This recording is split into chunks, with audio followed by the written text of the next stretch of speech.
Iraq actually is a perfect example of the way the whole system works. So we economic hitmen are the first line of defense. We go in and we try to corrupt governments and get them to accept these huge loans, which we then use as leverage to basically own them.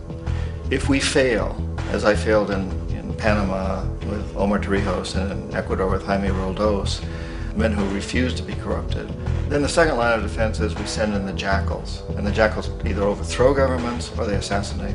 And once that happens and a new government comes in, and boy, it's going to toe the line because the new president knows what will happen if he doesn't.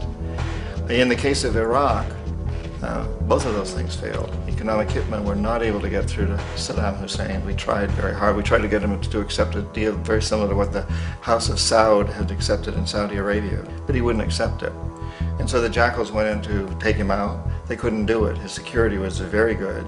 After all, he had one time worked for the CIA. He'd been hired to assassinate a former president of Iraq and failed, but he knew the system. So in '91, we send in the troops and we take out the Iraqi military. So we assume at that point that Saddam Hussein is going to come around. We could have taken him out, of course, at that time, but we didn't want to. He's the kind of strong man we like. He controls his people. We thought he could control the Kurds and keep the Iranians in their border and keep pumping oil for us. And that once we took out his military, now he's going to come around.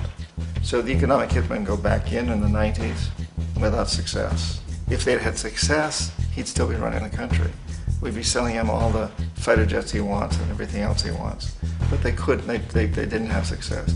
The jackals couldn't take him out again, so we sent the military in once again, and this time we did the complete job and took him out, and in the process created for ourselves some very, very lucrative construction deals. We had to reconstruct a country that we'd essentially destroyed, which is a pretty good deal if you own construction companies, big ones.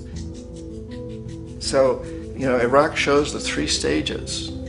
The economic hitmen failed there, the jackals failed there, and as a final measure, the military goes in.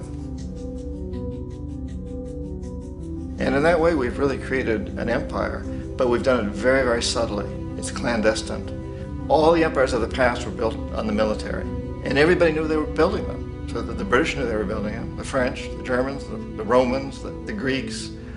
And they were proud of it, and they always had some excuse like spreading civilization, spreading some religion, something like that. But they knew they were doing it. We don't.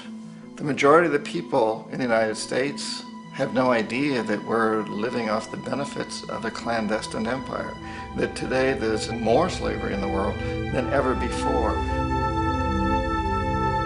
And then you have to ask yourself, well, if it's an empire, then who's the emperor? Obviously, our presidents of the United States are not emperors. An emperor is someone who's not elected, doesn't serve a limited term, and doesn't report to anyone, essentially. So you can't classify our presidents that way. But we do have what I consider to be the equivalent of the emperor, and it's what I call the corporatocracy. The corporatocracy is this group of individuals who run our biggest corporations, and they really act as the emperor of this empire. They control our media, either through direct ownership or advertising.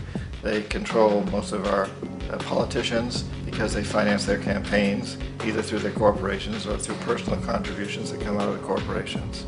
They're not elected, they don't serve a limited term, they don't report to anybody.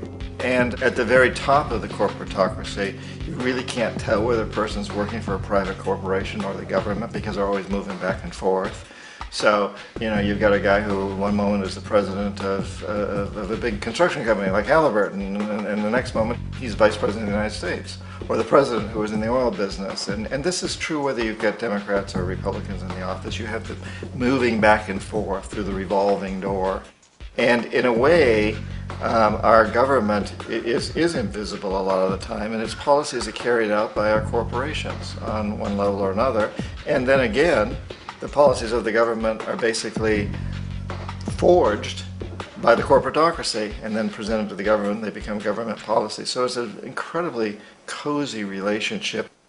This isn't a conspiracy theory type of thing. These people don't have to get together and plot to do things. They all basically work under one primary assumption, and that is that they must maximize profits regardless of the social and environmental costs.